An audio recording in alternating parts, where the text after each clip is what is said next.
Boa noite, irmãos e irmãs. A graça e a paz do Senhor Jesus, que excede todo entendimento, possam estar guardando a sua mente, o seu coração, a sua vida, a sua família, nesse momento de culto e a cada momento da sua vida. Mais uma vez estamos aqui reunidos, prestando este culto a Deus, culto que nós devemos prestar.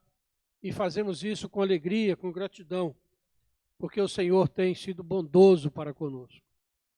Eu convido você a abrir a sua Bíblia na primeira carta do apóstolo Pedro, no capítulo 2. Primeira carta de Pedro, capítulo 2, e nós vamos ler do verso 9 ao verso 17.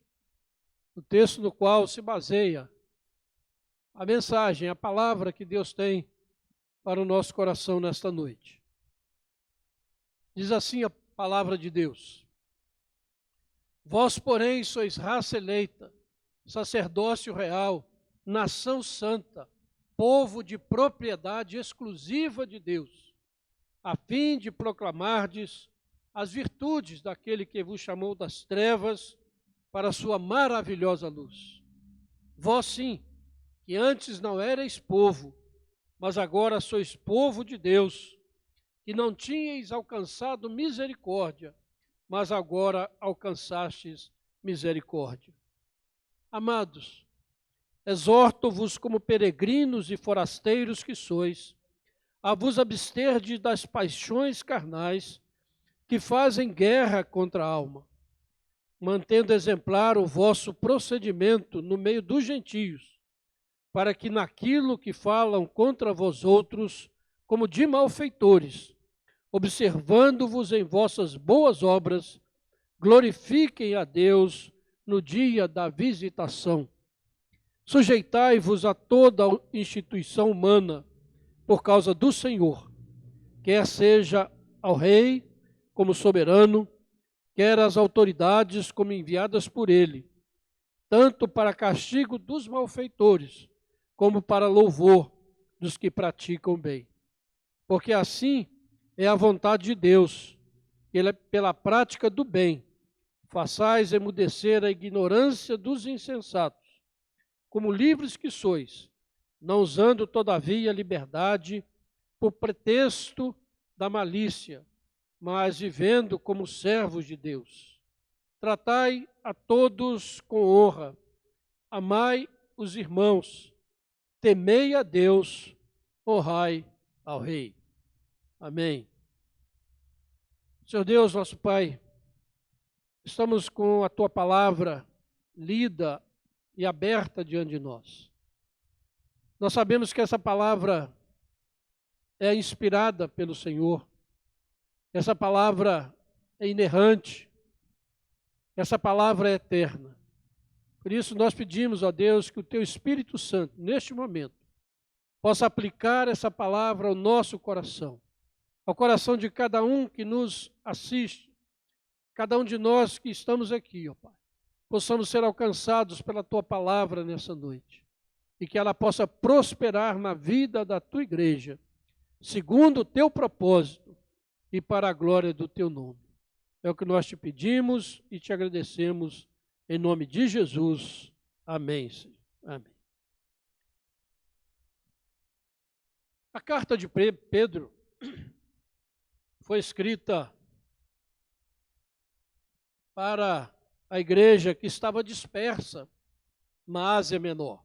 No versículo 1 dessa carta, Pedro diz: Pedro, apóstolo de Jesus Cristo, aos eleitos que são forasteiros, na dispersão no Ponto, Galácia, Capadócia, Ásia e Bitínia. Ele escreve então aos eleitos que estavam dispersos naquela região da Ásia Menor, hoje onde é a região da Turquia. E ele mostra então que a igreja é forasteira, é peregrina neste mundo, porque a sua verdadeira pátria está no céu. A data da carta é por volta do ano 60 depois de Cristo e deve ter sido escrita de Roma, a capital do império. E o imperador, nessa época, era Nero. Guarde bem isso. Nero, o mais cruel e sanguinário dos imperadores romanos. E por isso, essa carta se reveste de grande importância para nós também nestes dias. Vamos ver o que o texto lido pode nos ensinar e pode trazer ao nosso coração nessa noite. Versos 9 e verso 10, Pedro faz talvez a mais bela descrição da igreja em toda a Bíblia. E para mostrar a continuidade entre a igreja da antiga aliança e a igreja da nova aliança, ele aplica título após título que era conferido ao velho Israel, ao novo Israel de Deus, que é a igreja. Raça eleita, sacerdócio real, nação santa.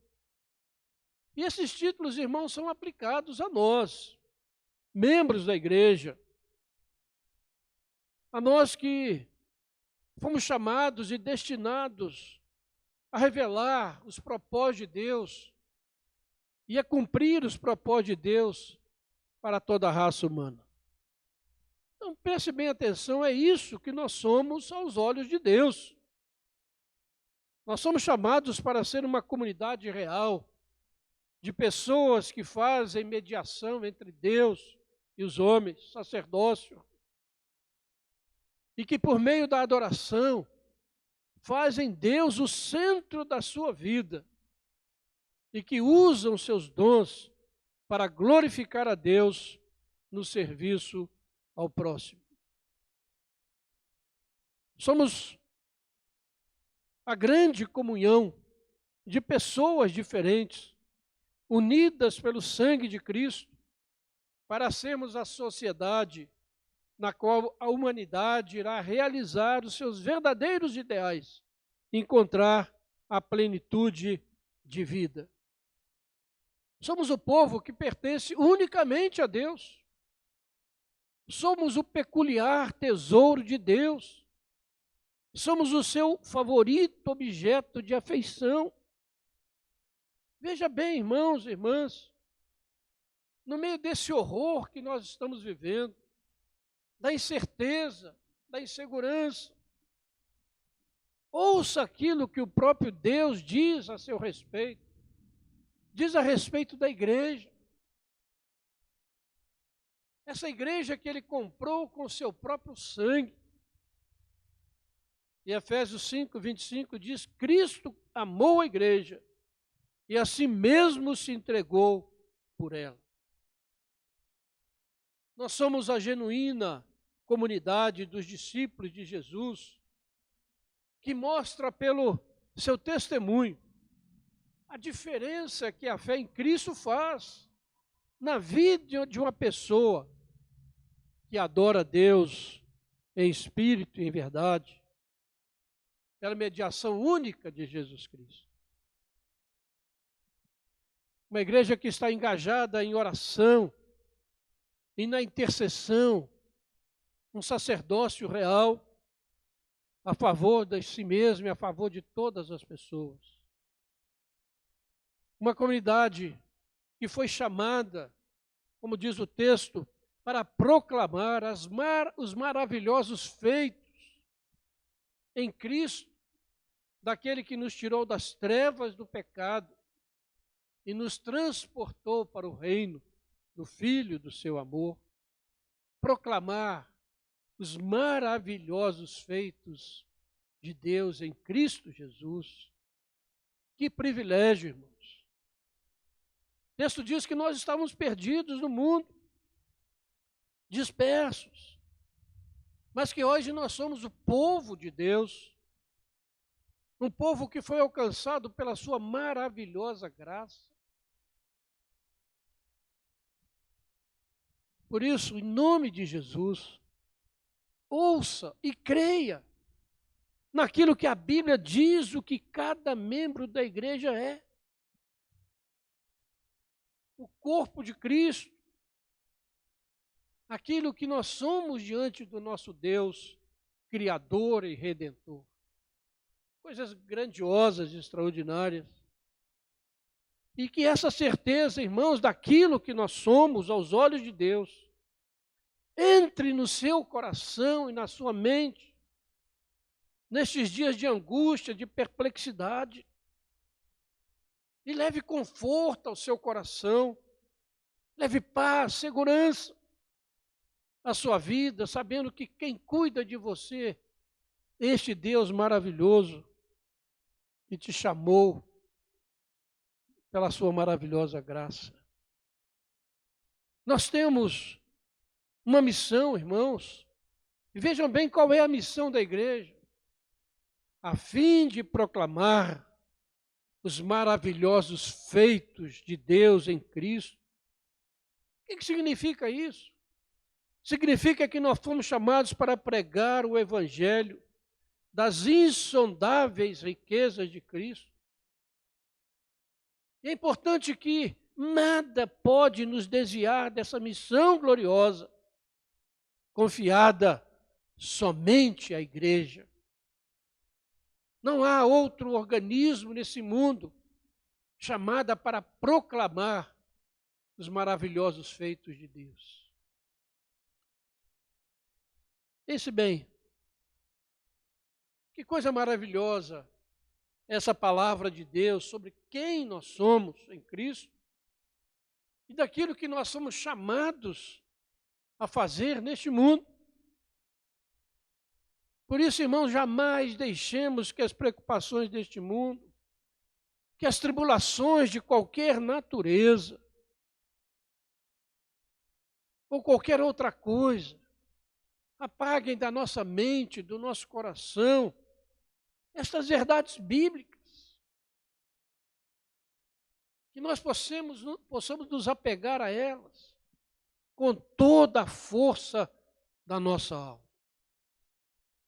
Somos um povo eleito, uma raça eleita, um sacerdócio real, uma nação santa, chamados a proclamar a maravilhosa graça de Jesus.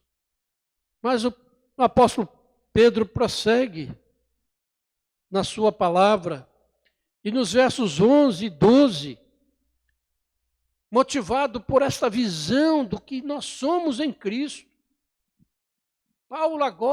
Pedro agora nos exorta, como amados de Deus, a manter exemplar o nosso procedimento no meio dos gentios. Manter exemplar o nosso procedimento no meio dos gentios. Ele aqui faz uma lembrança que ele já tinha feito lá no início. Ele nos lembra qual é a condição da igreja nesse mundo. Ele diz que nós somos forasteiros e peregrinos sobre a face da terra. Isso significa que a igreja é como uma pessoa que vive em um país estrangeiro, onde ela não tem os mesmos direitos de um cidadão natural. Significa que a igreja está apenas de passagem por este mundo, porque ela não tem aqui residência permanente. Hebreus 13, 14 diz, na verdade, nós não temos aqui cidade permanente, mas buscamos a que há de vir. Filipenses 3, 20 diz, pois a nossa pátria está nos céus, de onde também aguardamos o Salvador, o Senhor Jesus Cristo. Amém. João 17, 15, 16, quando Jesus faz a sua oração sacerdotal, ele pede ao Pai, não peço que os tires do mundo, e sim que os guardes do mal. Eles não são do mundo, como também eu não sou. Fica bem claro, irmãos, que a igreja é um povo diferente do resto do mundo, mas continua no mundo com uma missão para realizar. Isso coloca sobre os crentes um peso. O que fazer? Ser alienado dos problemas deste mundo, porque nós temos uma pátria celestial? Ou se envolver inteiramente nos negócios deste mundo? Karl Marx dizia que a religião era o ópio do povo e acusava a igreja de tornar as pessoas alienadas da sua triste realidade social pela promessa de uma vida futura gloriosa. Hoje, os seguidores de Marx, os chamados neomarxistas, querem tornar a religião algo de foro íntimo, impedindo a sua manifestação e a sua propagação pública dentro da sociedade. Em diversos lugares do mundo, o cristianismo está sendo proibido de pregar publicamente a verdade bíblica, sendo acusado de ser retrógrado, de ser contra o avanço da civilização, contra o progresso humano, uma religião que não respeita os direitos humanos. E anote aí, isso é muito sério. É muito sério. Muito mais do que vocês podem imaginar. E o neomarxismo, essa ideologia tão cara à esquerda brasileira, que defende o aborto, casamento homossexual, a ideologia de gênero e por aí vai.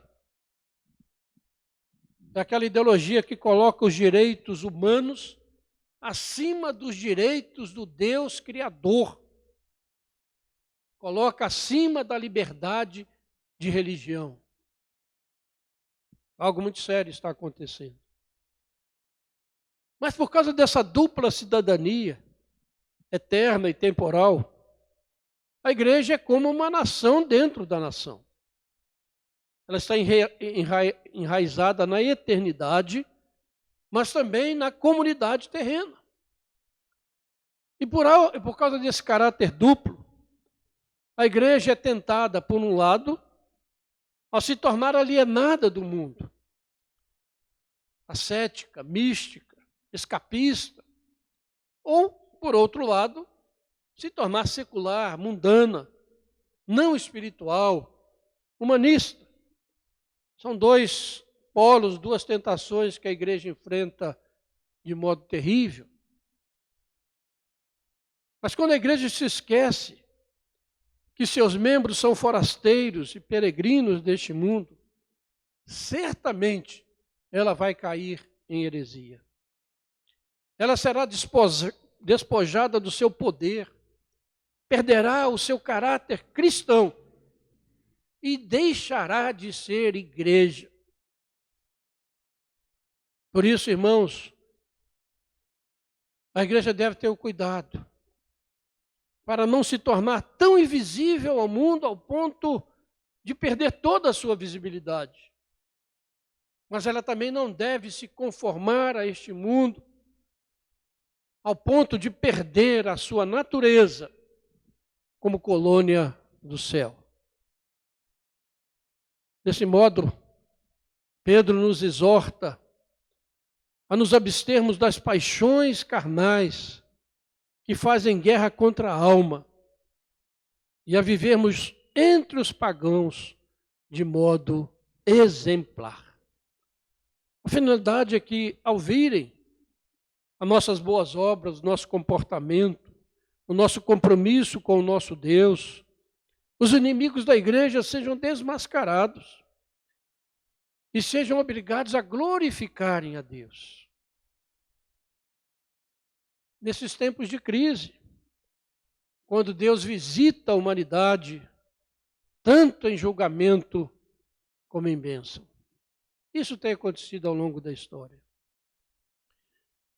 Mas esses versículos, irmãos, dois versículos que nós falamos aqui, o 11 e o 12, daria material e assunto para nos estendermos nele também por um longo tempo.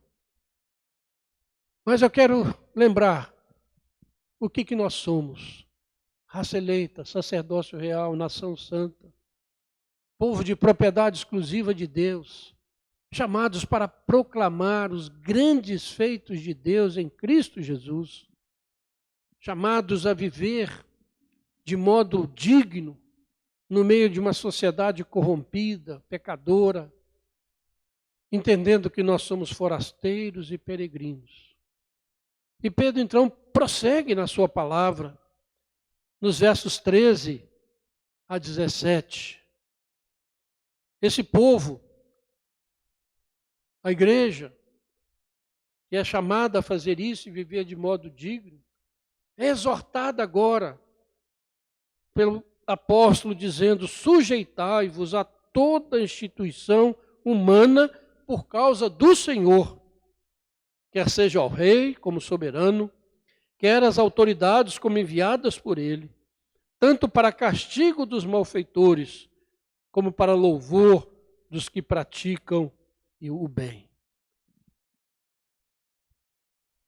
Pedro aqui, ele praticamente repete o que o apóstolo Paulo diz lá em Romanos, capítulo 13, a respeito da submissão da igreja às autoridades. Nestes dias que nós vivemos no Brasil, meus irmãos, esta exortação da palavra de Deus tem sido muito ignorada e muito desobedecida por aqueles que se dizem cristãos. Eu não estou aqui falando do governo que está aí, ou fora do governo, ou de quem quer que seja. Eu estou falando daquilo que a Bíblia nos ensina e nos exorta. O que nós estamos vendo? Crentes nas redes sociais, xingando uns aos outros, se separando uns dos outros, sem um mínimo de amor ou respeito por alguém que se diz irmão, porque tem visões diferentes a respeito do governo e da sua ideologia. Você que é crente em Jesus Cristo, ou se diz crente, você não tem o direito de querer derrubar um governo eleito de modo livre e democrático, influenciado apenas pela mídia, porque de fato você não sabe o que está acontecendo, o que acontece nos bastidores políticos. Muitas vezes você se torna apenas uma massa de manobra, uma vaquinha de presépio, de pessoas sem escrúpulos, de pessoas que não temem a Deus. Na sua segunda carta, Pedro, no capítulo 2, verso 9 a 12, ele diz: é porque o Senhor sabe livrar da provação os piedosos e reservar sob castigo os injustos para o dia do juízo, especialmente aqueles que, seguindo a carne, andam em imundas paixões e menosprezam qualquer governo. Atrevidos, arrogantes, não temem difamar autoridades superiores. Esses, todavia, como brutos irracionais, naturalmente feitos para presa e destruição, falando mal daquilo em que são ignorantes, na sua destruição também hão de ser destruídos. Irmãos, palavras pesadas, mas palavras de Deus. E aqui nós estamos, eu posso dizer que você concorde ou não, cada um tem um direito, mas a exortação da palavra de Deus, se nós somos realmente uma raça eleita, um sacerdócio real, deveria trazer ao nosso coração temor e tremor diante de palavras tão pesadas e duras de advertência. Você acha que Pedro e Paulo gostariam de dizer essas palavras por eles mesmos? Claro que não. Como eu já disse, o imperador, ali em Roma, onde eles estavam, era Nero, perseguindo a igreja. E pouco depois deles escreverem, e Pedro escrever essa carta, e Paulo também, eles foram mortos por ordem de Nero. Mas eles jamais levantaram uma palavra contra ele, por obediência ao Senhor de suas vidas, e pelo testemunho que Jesus deu diante de Pôncio Pilatos. Olhem para a história. Todos os piores governantes deste mundo, e só no século XX nós podemos citar Hitler, Mussolini, Stalin, Mao Tse Tung, homens que cometeram atrocidades terríveis, mataram milhões de pessoas, já passaram, morreram. E muitos ainda vão passar, mas a igreja do Senhor permanece viva e atuante neste mundo, porque ela é indestrutível. Os reinos vêm e vão, os governantes vêm e vão, mas o povo eleito de Deus permanece eternamente.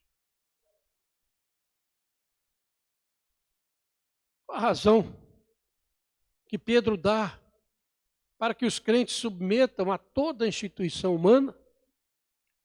Está aí no versículo 13, ele diz, olha, sujeitai-vos a toda a instituição humana por causa do Senhor. Não é por amor e obediência a qualquer outra pessoa, mas é por amor e obediência àquele que te livrou da morte eterna. Não é por causa de uma ideologia humana, não é por aqueles que ocupam o poder hoje e amanhã já não existem, ou por qualquer outro motivo que nós somos exortados a não difamar as autoridades superiores, mas é por causa do Senhor. Esse Senhor que nos tornou livres para obedecer somente a Ele e a sua palavra, e não aos poderes deste mundo. Será que isso não seria suficiente para mudar um comportamento errado? Não estou dizendo aqui que o crente deve se aliar automática e cegamente a todo o governo de plantão, mas que ele deve respeitar aqueles que estão investidos de autoridade pelo próprio Senhor do universo. É isso que Paulo diz em Romanos 13, versículo 1. Porque não há autoridade que não proceda de Deus.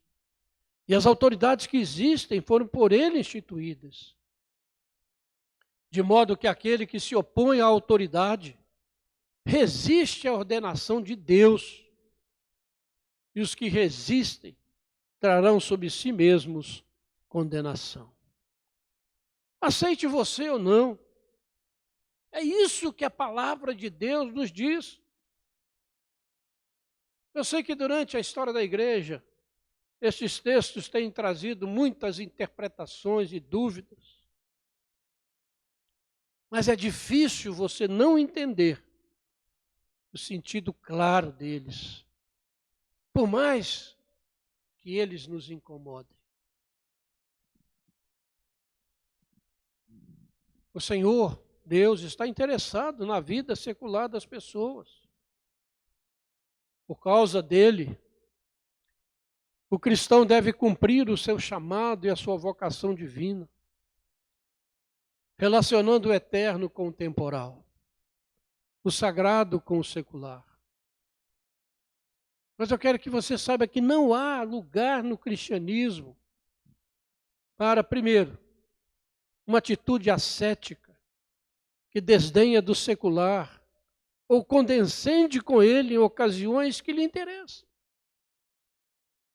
Não há lugar no cristianismo para uma vida espiritual autônoma, individualista, que cultiva uma piedade sem nenhum interesse pelas questões do dia a dia.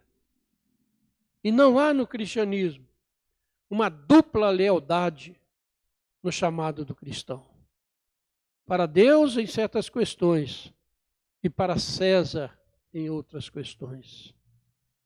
O cristão, por causa do Senhor, se submete a toda a instituição humana e o seu governo, de maneira livre e com identidade.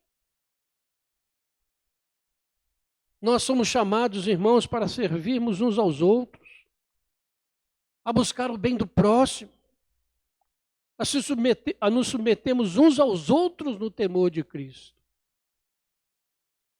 O cristão é chamado para ser guardador do seu irmão e a considerar os outros como superiores a si mesmos. Como ficar se separando do povo de Deus por causas tão pequenas? É por causa do Senhor, irmãos.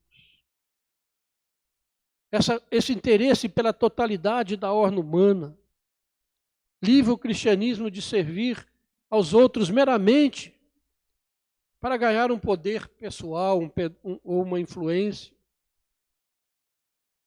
Isso também livra o cristianismo de um servilismo abjeto, que desnatura a vida ou a integridade pessoal. A gratidão a Deus é a fonte da humildade, do serviço ao próximo e de um senso da vocação divina para com o mundo, no espírito de nos identificarmos com a humanidade. Essa declaração do princípio cristão da liberdade e da identidade responsável com a ordem humana por causa do Senhor. Então Pedro coloca aqui os maiores relacionamentos sobre os quais o cristão tem de lidar. No versículo 17 ele vai falar do rei, governadores, todos os homens, vai falar dos irmãos, vai falar de Deus. O Estado não é em si mesmo agente da redenção. Mas por causa do Senhor, o cristão é ordenado que honre o Estado e sua autoridade. A sua correta relação é parte do seu discipulado. De maneira nenhuma, isso requer que ele deve servir a propósito do Estado que decreta leis injustas e contrárias ao comando de Deus. Por causa do Senhor, o cristão deve continuar leal à autoridade do Estado, mesmo que numa lealdade ainda maior, ele possa resistir àqueles que assumem a autoridade divina ou deliberadamente busquem usar o Estado para fins contrários ao que Deus determina para o Estado, que é proteger os bons e é punir os maus. Mas o cristão é, acima de tudo, um cristão. E à luz dessa absoluta lealdade, ele é um patriota que busca conformar o Estado aos propósitos divinos. Como eu disse, essa questão da obediência a Cristo e a César tem estado sempre com a Igreja de Cristo desde o início. Mas o princípio aqui enunciado é que o discípulo de Jesus Cristo deve se submeter às leis do Estado, aos governantes, mesmo quando o rei é Nero. A submissão de um cristão ao Estado é sempre por causa do Senhor, não porque o Estado tem um valor absoluto em si mesmo, ou porque a pessoa concorde com a sua ideologia. Quando César requer aquilo que é de Cristo, pensa bem, mesmo que seja um punhado de incenso oferecido à sua imagem, por mais que isso pareça inofensivo, isso tangencia um ato de adoração na qual um cristão não pode participar.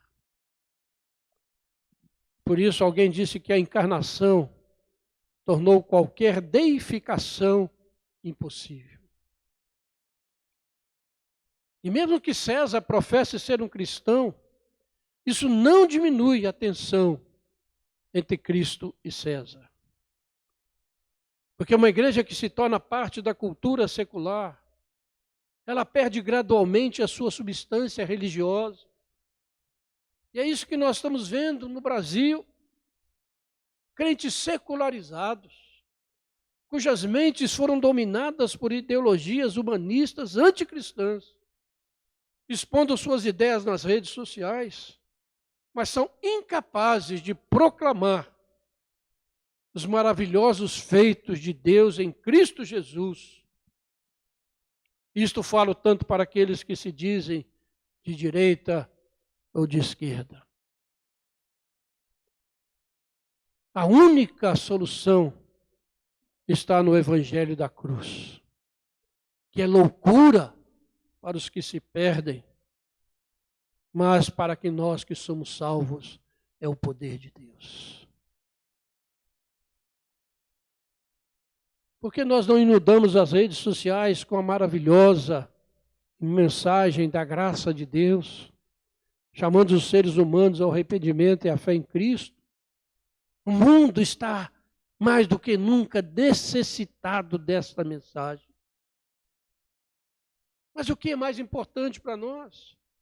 Ter uma vida confortável nesse mundo, segura. Mais importante ver a ideologia que eu defendo vencendo? Ou é ter uma vida eterna com Cristo? O reverendo Rafael, na quinta-feira, disse que nós temos uma informação privilegiada, e é legal. Nós sabemos o que vai acontecer com este mundo, meus irmãos. Já está revelado na palavra de Deus. Nós sabemos. Por que nós não usamos essa informação daquilo que nós sabemos para levar esperança a este mundo, para levar alegria, paz? Nós sabemos aquilo que a palavra de Deus nos diz que vai acontecer, está acontecendo.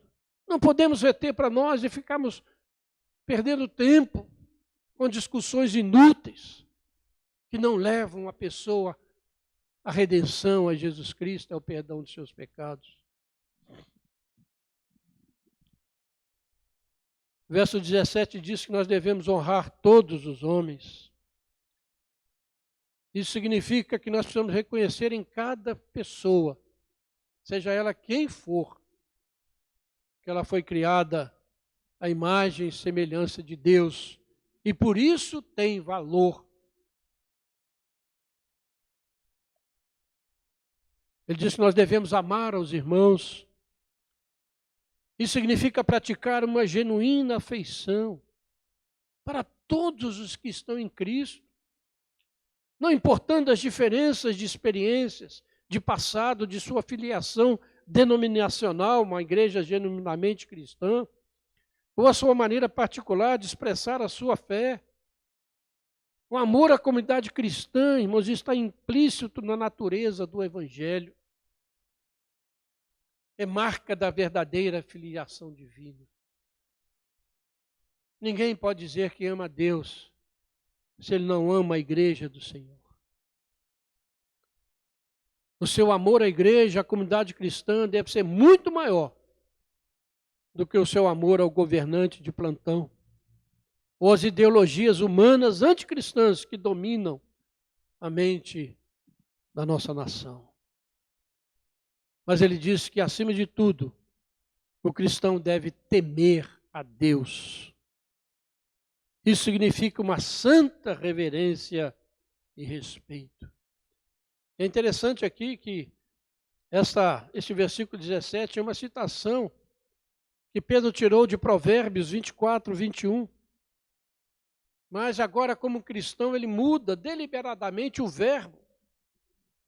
Um verbo diferente para mostrar que o rei deve ser honrado, mas Deus deve ser temido. Provérbios 24, 21 e 22 diz: tema ao Senhor e ao rei, meu filho, e não se associe aos dissidentes, pois trarão repentina destruição. E quem pode imaginar a ruína que o Senhor e o rei podem causar? Haverá tempos quando, por questão de consciência, O cristão deve se opor a governos injustos e impiedosos que não temem a Deus. A maior liberdade é aquela que Deus dá a uma pessoa.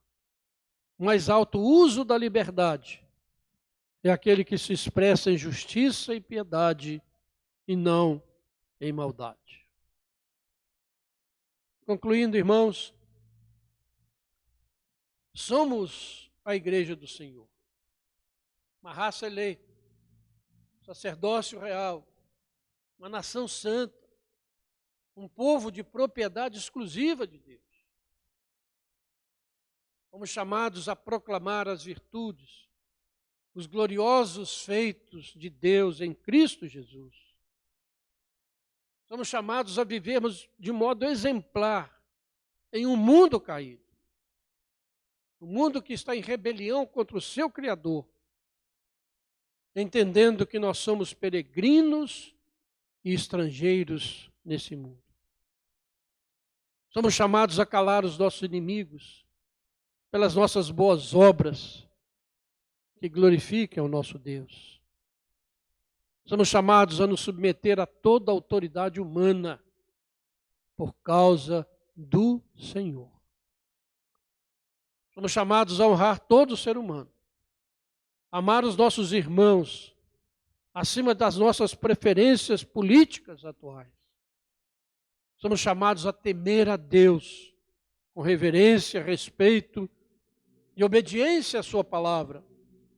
E somos chamados a honrar os governantes.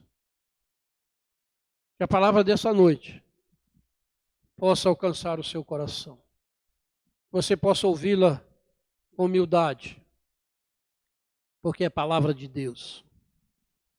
Você possa ouvir a exortação da palavra e se apegar a ela, porque somente assim a igreja do Senhor fará diferença neste mundo. Somente vivendo desta maneira é que esse mundo será transformado pela maravilhosa graça do Senhor. Vamos orar. Senhor Deus, nosso Pai, obrigado, Senhor, pela Tua palavra, viva, poderosa, eficaz, eterna. Oh Deus, obrigado porque o Senhor, através dela, nos exorta, nos consola, nos edifica, nos renova, nos restaura, Pai. Eu peço, Pai, que essa palavra que foi pregada nesta noite possa alcançar, ó Deus, corações espalhados em tantos lugares desse país e até de outros lugares. Ó Pai, e as pessoas possam ver como mensagem do Senhor. Que haja uma mudança na igreja do Senhor, ó Pai. Que haja um avivamento na igreja do Senhor. Que a igreja do Senhor possa temer ao Senhor, porque Tu és o Rei soberano, que governa todas as coisas segundo o Teu propósito e para a glória do Teu nome. Que nós sejamos submissos a esta palavra. Que o Senhor nos ensine também, ó Pai. Nós devemos ter o devido respeito por aqueles governantes que foram colocados pelo Senhor mesmo, porque não há autoridade que não proceda do Senhor. Que além dos governantes terrenos, nós possamos olhar e ver o Senhor assentado no alto e sublime trono, governando todas as coisas, ó Pai. Ó Deus, guarda a Tua igreja nestes dias. Levanta a Tua igreja, Pai. Renova a Tua igreja. E que nós sejamos de fato e de verdade o Teu povo sobre a face da terra. Ó Deus, tem misericórdia de nós e nos abençoe. Em nome de Jesus. Amém, Senhor. Amém.